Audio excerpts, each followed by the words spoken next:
यहाँहरू सम्पूर्णलाई प्रभु यीशु ख्रीष्टको नाममा जय मसीह। नमस्कार। आउनुहोस् आज फेरि पनि हामी परमेश्वरको जीवित वचनबाट केही कुराहरू सिक्नेछौँ र परमेश्वर पितालाई धन्यवाद कि उहाँले हामीलाई फेरि पनि त्यो मौका दिनुभएको छ कि हामी उहाँको जीवित वचनबाटहरू केही कुराहरू जान्नेछौँ, बुझ्नेछौँ, सिक्नेछौँ। यसको लागि हामीले परमेश्वर पितालाई धन्यवाद दिनुपर्छ। आउनुहोस् हामी वचनतर्फ जानेछौँ। हामी वचन हेर्नेछौँ हितोपदेशको पुस्तक त्यसको 25 अध्यायको 28 पदमा हामी हेर्नेछौँ। यहाँ यसरी लेखिएको छ, पर्खालहरू भत्किएको नगर झैँ आत्मसंयम नभएको मानिस हो। यहाँ दुईटा कुरा देख्न सक्छौँ। एउटा पर्खाल भत्किएको नगर, एउटा यस्तो नगर छ जसको पर्खाल भत्किएको छ र अर्को हामी देख्न सक्छौँ यहाँ एउटा मानिस छ त्यसको आत्मसंयम छैन। यहाँ एउटा व्यक्तिको विषयमा भनेको छ र एउटा नगरको विषयमा भनेको छ। त्यो नगर जसको पर्खाल भत्किएको छ र त्यो मानिस जसको आत्मसंयम छैन। भनाइको अर्थ हामी जब यसलाई पढ्छौँ भने त्यो व्यक्ति जसको आत्मसंयम छैन त्यो त्यो त्यस्तो नगरको समान छ जसको पर्खालहरू भत्किएको छन्। त्यो व्यक्ति जसको आत्मसंयम छैन त्यो व्यक्ति त्यस्तो नगर जसको पर्खालहरू भत्किएको छन् त्यस्तो त्यस्तो समानको छ। प्रिय हो, हामी देख्न सक्छौँ कि एउटा नगर जुन हुन्छ, एउटा नगर भयो, एउटा शहर भयो, एउटा गाउँ भयो, एउटा उदाहरणको रूपमा हामी देख्न सक्छौँ। त्यो गाउँ, त्यो नगर, त्यो शहर कतिको सुरक्षित छ।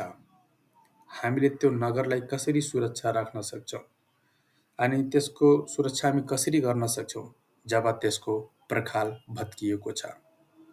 र त्यही कुरा हामी देख्न सक्छौँ, त्यो नगर जसको पर्खाल भत्किएको छ त्यो त्यो त्यो व्यक्तिको समान छ जसको आत्मसंयम छैन,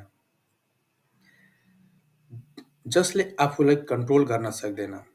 हामी देख्न सक्छौँ गलतीको पुस्तक जब हामी हेर्छौँ त्यसको 5 अध्यायको 22 पदमा हामी देख्न सक्छौँ त्यहाँ आत्माका फलहरू देख्न सक्छौँ हामी। 9वटा आत्माका फलहरू छन्। त्यो आत्माको फल 9 मध्ये एउटा संयम पनि छ। आत्मसंयमको कुरा हामी देख्न सक्छौँ। हामी देख्न सक्छौँ धेरै पटक हामी एउटा विश्वासमा आएपछि, प्रभु यीशु ख्रीष्टलाई जानेपछि, बुझेपछि, चिनेपछि हामी भित्र एउटा संयम, आत्मसंयमको कमी हामी देख्न सक्छौँ। आत्मसंयमको कमी देख्न सक्छौँ। एउटा व्यक्ति धेरै कुराहरू गर्न चाहन्छ, धेरै कुराहरू सिक्न चाहन्छ, धेरै कुराहरू गर्न चाहन्छ, त्यो अनुशासित हुन चाहन्छ, त्यो खराब बानीहरू छोड्न चाहन्छ, त्यो प्रभुमा अगाडि बढ्न चाहन्छ, तर त्यो गर्न सक्दैन। त्यो ती खराब बानीहरूमा फँसेको हुन्छ। कारण प्रिय हो कि त्यो मानिसभित्र आत्मसंयमको अभाव हुन्छ। त्यो आफ्नो आत्मालाई, आफ्नो शरीरलाई कन्ट्रोल गर्न सक्दैन। त्यो आफ्नो आत्मा र शरीरलाई आफ्नो बसमा राख्न सक्दैन। त्यसले गर्दाखेरि त्यो व्यक्ति कहिले पनि त्यो ठाउँबाट बाहिर निस्कन सक्दैन। उदाहरणको रूपमा एउटा व्यक्तिलाई हामी देख्न सक्छौँ जसको जीवन भनेको नशाको जीवन छ। त्यो व्यक्तिलाई थाहा छ कि त्यो व्यक्ति यो नशा गरिरहेको छ अनि त्यसको शरीरको साथसाथमा त्यसको आर्थिक कुराहरूको पनि सबै खतम भइरहेको छ। त्यसलाई थाहा छ नशा गर्नु भनेको एउटा गलत कुरा हो, एउटा खराब कुरा हो, तर पनि त्यो व्यक्ति त्यो ठाउँबाट निस्कन सकेको छैन। किन? कारण एउटै छ, किनभने उसको जीवनमा आत्मसंयम छैन। उसले आफूमाथि, आफ्नो आत्मामाथि कन्ट्रोल गर्न सक्दैन अनि त्यो मान्छे कहिले पनि त्यो अवस्थादेखि बाहिर निस्कन सक्दैन। प्रिय हो, अनि त्यो व्यक्ति भनेको कस्तो, के को समान छ? त्यो व्यक्ति त्यो नगरको समान छ जसको पर्खाल भत्किएको छ। आत्मसंयम नभएको व्यक्ति त्यो व्यक्ति हो, त्यो नगरको समान छ जसको पर्खाल भत्किएको हामी देख्न सक्छौँ।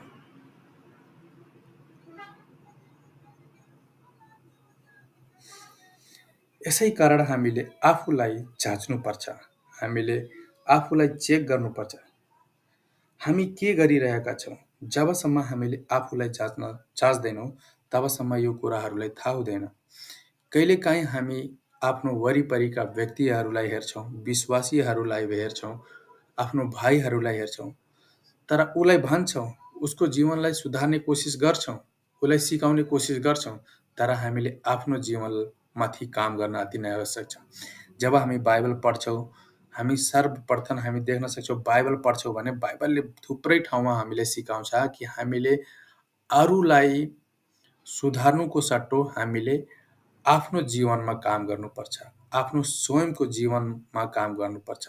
जब हामी आफ्नो स्वयंको जीवनमा काम गर्छौँ, त्यतिखेर बल्ल हामीले एउटा उदाहरण हुन सक्छौँ अरू व्यक्तिहरूको नजरमा, अरू विश्वासीहरूको नजरमा, अरू अविश्वासीहरूको नजरमा। प्रिय हो, जब हामी कुनै गाउँमा, कुनै ठाउँमा हामी जान्छौँ अथवा कुनै ठाउँमा हामी बस्छौँ, हाम्रो छिमेकीहरू हुन्छन्, हाम्रो गाउँ हुन्छ, त्यतिखेर उहाँहरू बाइबल कहिले पनि पढ्नु हुँदैन। अविश्वासीहरूले बाइबल कहिले पनि पढ्दैनन्। तिनीहरूले बाइबल के हो भन्ने कुरा पनि थाहा छैन तिनीहरूलाई। तर तिनीहरूले हाम्रो चरित्रलाई, हाम्रो स्वभावलाई, हाम्रो बानी व्यवहारहरूलाई पढ्ने गर्दछन्। जब हाम्रो चरित्र, हाम्रो स्वभाव, हाम्रो बानी व्यवहार ठिक छैन भने तिनीहरूले कसरी प्रभुमा आउन सक्छन्?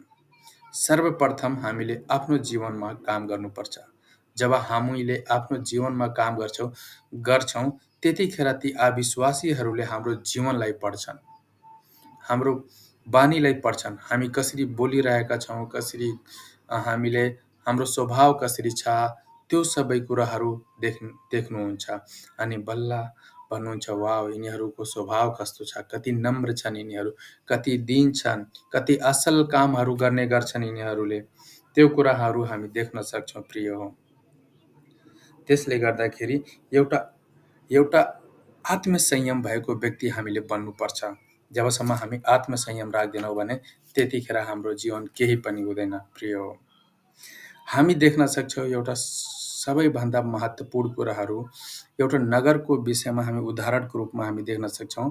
जुन नगरको विषयमा हामी यहाँ देख्न सक्छौँ, त्यो नगरको यदि पर्खाल भत्किएको छ भने त्यो नगरमा आइपर्नेहरू 4 मुख्य समस्याहरू, बाधाहरू हामी डिस्कस गर्नेछौँ। पहिलो कुरा हामी देख्न सक्छौँ, जुन नगरको पर्खाल भत्किएको छ, त्यो नगरमा पहिलो समस्या के आउन सक्छ कि हामीले आफूलाई बचाउन सक्दैनौँ। जुन सहरको पर्खाल भत्किएको हुन्छ, त्यो नगरका मानिसहरूले आफूलाई बचाउन सक्दैनन् प्रिय हो। आफूलाई कहिले पनि सेफ गर्न सक्दैनन्। भनाइको अर्थ कि सुरक्षित छैन, हामी सुरक्षित हुँदैनौँ, हामीले आफूलाई बचाउन सक्दैनौँ। यो सबैभन्दा महत्त्वपूर्ण कुरा हो। एफिसीको पुस्तक जब हामी देख्छौँ, एफिसीको पुस्तक त्यसको 6 अध्यायको 12 पदमा हामी देख्न सक्छौँ कि हाम्रो युद्ध शरीर र रगतको विरुद्धमा होइन। हामी देख्न सक्छौँ हाम्रो लडाई, जुन हाम्रो युद्धहरू छ, त्यो शरीर र रगतको विरुद्धमा हाम्रो युद्धहरू छैन, तर ती अन्धकारका ताकतहरूदेखि, ती प्रधानताहरूदेखि हाम्रो युद्धहरू छ। जब हाम्रो नगरको पर्खाल भत्किएको हुन्छ, त्यतिखेर हामी सुरक्षित छैनौँ, हामीले आफूलाई बचाउन सक्दैनौँ, हामी त्यो लडाईमा हारिहाल्छौँ। त्यसले गर्दाखेरि त्यो एउटा व्यक्ति जुन छ, त्यो व्यक्तिमा यदि आत्मसंयम छैन भने त्यो पनि आफूलाई बचाउन सक्दैन। ती शैतानका युक्ति र योजनाहरूबाट आफूलाई बचाउन सक्दैन। त्यो मान्छे ती पापमा फँसेकै हुन्छ। त्यो व्यक्तिले कहिले पनि उद्धार पाउन सक्दैन प्रिय हो।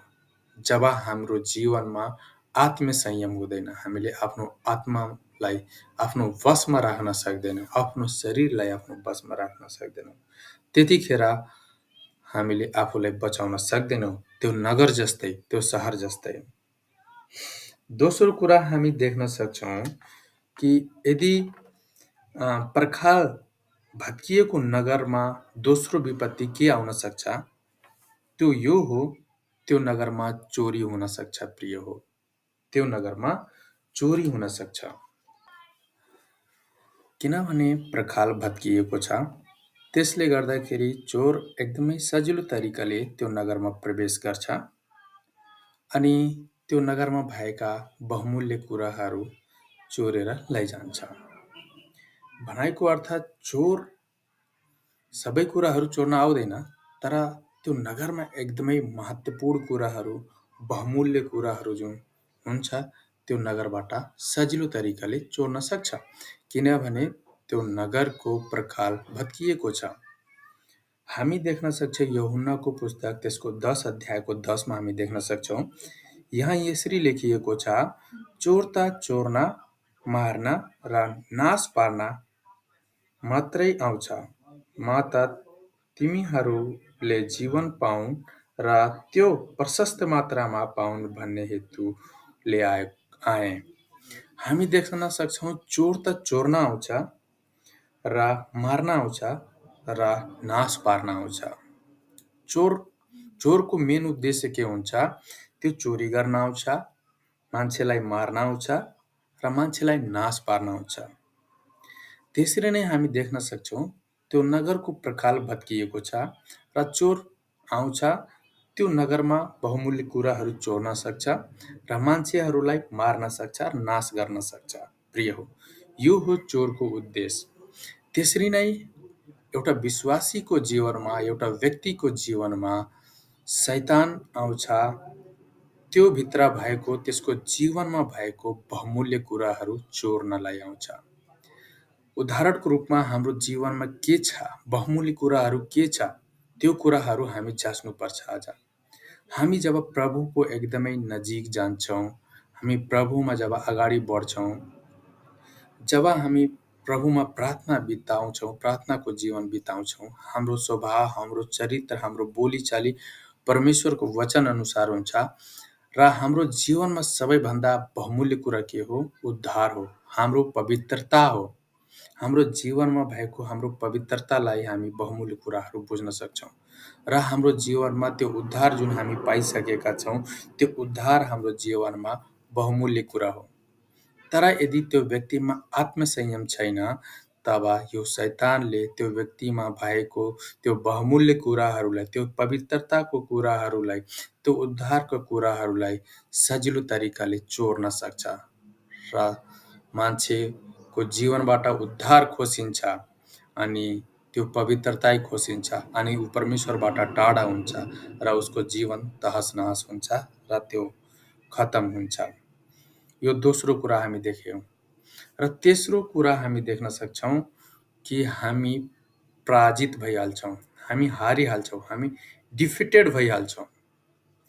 जब हाम्रो नगरको पर्खाल भत्किएको हुन्छ, त्यतिखेर यदि बाहिरको व्यक्तिहरू, बाहिरको राज्यले यदि हाम्रो सहरमा, हाम्रो देशमा यदि आक्रमण गर्छ भने हामी एकदमै सजिलो तरिकाले हार्न सक्छौँ। यदि पर्खाल छ भने हामीले आफूलाई एकछिनको लागि तयार पार्न सक्छौँ। तर यदि पर्खाल भत्किएको छ भने जब त्यतिखेर लडाई हुन्छ, युद्ध हुन्छ, त्यतिखेर हामी आफूलाई सम्हाल्न सक्दैनौँ र हामीले सजिलो तरिकाले हारिहाल्छौँ आफ्नो जीवनमा। त्यसले गर्दाखेरि हाम्रो जीवनमा एउटा आत्मसंयम हुन अति नै आवश्यक छ। आत्मसंयम, आफूलाई कन्ट्रोल गर्नु अति नै आवश्यक छ। नत्र भने हामीले हार्न सक्छौँ। जसरी त्यो नगर हार्छ, त्यसरी नै हामी पनि हार्न सक्छौँ। हाम्रो जीवनमा पनि हार्न सक्छौँ। त्यो विपत्ति कतिखेर आउन सक्छ त्यो हामीलाई नै थाहा हुँदैन, किनभने हाम्रो नगरको पर्खाल भत्किएको छ। यो हामी तेस्रो पोइन्ट हामी देख्यौँ। र चौथो पोइन्ट हामी हेर्न सक्छौँ कि हामी त्यसको दास भइहाल्छौँ।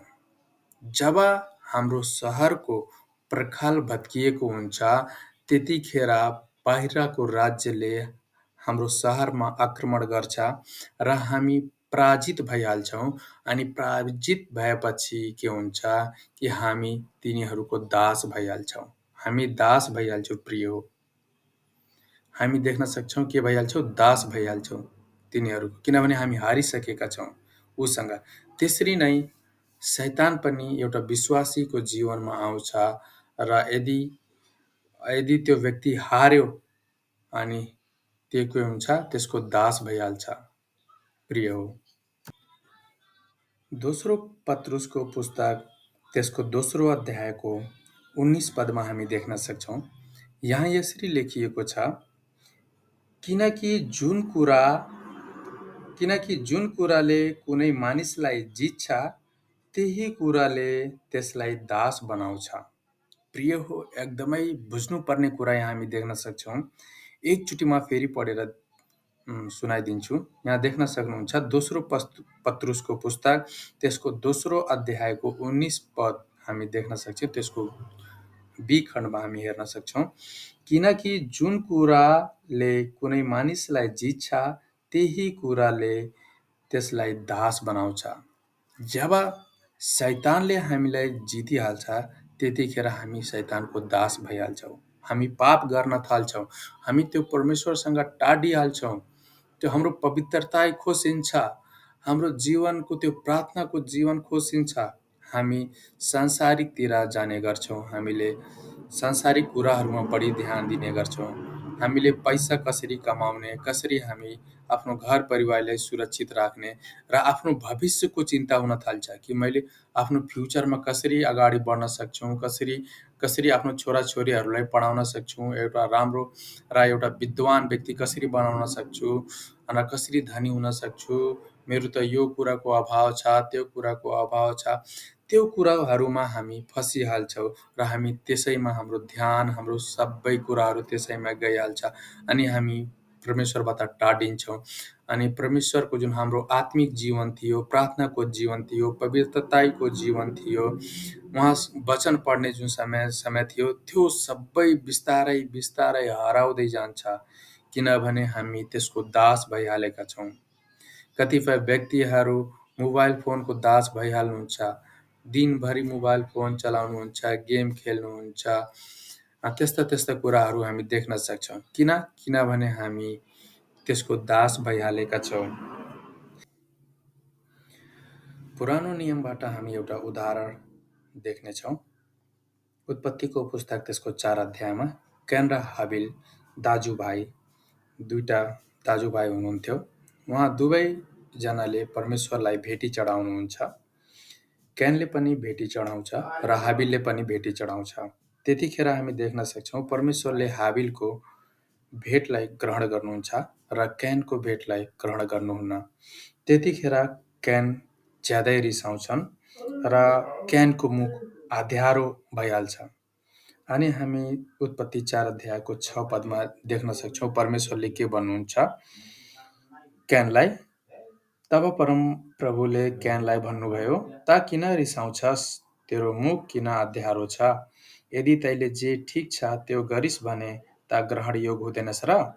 तर यदि तैले ठिक काम गरिनस् भने ता पाप तेरो ढोकैमा ढुकिबस्छ। त्यसको इच्छा ताप्रति हुन्छ, तर तैले त्यसलाई अधीनमा गर्नुपर्छ।" प्रिय हो, यहाँ जब कैनको भेटी ग्रहण हुँदैन त्यतिखेर कैनको मुख एकदमै अध्यारो हुन्छ अनि उनी रिसाउँछ। तिनी आफ्नो आत्मामाथि कन्ट्रोल गर्न सक्दैनन्। जुन कि परमेश्वरले कैनलाई वार्निङ दिनुहुन्छ कि कैन ता किन यति रिसाउँछस्? तेरो मुख किन यति अध्यारो छ? यदि तैले ठिक छ त्यो यदि तैले जे ठिक छ त्यो गरिस् भने ता ग्रहण योग हुँदैनस् र? तर यदि तैले ठिक काम गरिनस् भने पाप तेरो ढोकैमा ढुकिबस्छ। पाप तेरो ढोकैमा ढुकिबस्छ। त्यसको इच्छा ताप्रति हुन्छ, तर तैले त्यसलाई अधीनमा गर्नुपर्छ। तर त्यो अधीन गर्न सक्दैन, किनभने त्यो भित्र आत्मीय संयम थिएन। प्रिय हो, अनि त्यसले पछि गएर आफ्नो आफ्नै भाइको हत्या गर्छ। पछि गएर त्यो आफूलाई आफ्नो जीवनमा, आफ्नो शरीरमा, आफूमाथि आत्मीय संयम राख्न सक्दैन अनि आफ्नो भाइको हत्या गर्छ। यो एउटा उदाहरण हो। प्रिय हो, हामी देख्न सक्छौँ कैनको जीवनबाट। त्यसले गर्दाखेरि हामीले अझै आफूलाई जाँच्नुपर्छ, आफूलाई बुझ्नुपर्छ कि हामी कुन अवस्थामा छौँ, कुन ठाउँमा छौँ। आजको वचनबाट हामी यही कुराहरू सिकेका छौँ कि आत्मसंयम नभएको मानिस त्यो नगरको समान छ जसको पर्खाल भत्किएको छ। जब पर्खाल भत्किएको हुन्छ त्यतिखेर त्यो नगरमा आइपर्ने विपत्तिहरू, समस्याहरू थुप्रै हुन्छ। त्यसरी नै मानिसको जीवनमा एउटा विश्वासीको जीवनमा त्यो विपत्तिहरू आउन सक्छ। त्यसले गर्दाखेरि हामीले अझै आफ्नो जीवनलाई जाँच्नुपर्छ कि हामीभित्र आत्मसंयमको कमी छ कि नै र हामीले कसरी आफ्नो आत्मिक संयम राख्न सक्छौँ। त्यो कुराहरूमा हामी बढी फोकस दिन्छौँ अनि बल्ल हामी अगाडि बढ्न सक्छौँ। प्रभुमा अगाडि बढ्न सक्छौँ। ती खराब बानीहरू छोड्न सक्छौँ। ती खराब कुराहरू हामी छोड्न सक्छौँ। एउटा अनुशासित हुन सक्छौँ। आफ्नो उद्धारलाई हामी पक्रिन सक्छौँ। यी सबै कुरा हामी भित्र आवश्यक छ। एउटा विश्वासीको जीवनमा आवश्यक छ प्रिय। आजको वचनद्वारा साँच्चै नै परमप्रभुले हामी सम्पूर्णलाई आशिष दिनुभएको होस् र हामी आजको वचनद्वारा यदि आशिष पाएका छौँ भने यो भिडियोलाई धेरैभन्दा धेरै सेयर गर्नुहोस्। आउने समयमा म फेरि पनि कुनै नयाँ विषयमा प्रभुको वचनबाट केही कुराहरू सिक्नेछौँ। तबसम्मको लागि बिदा हुन्छु। हस्त, जय मसी, गड ब्लेस यू।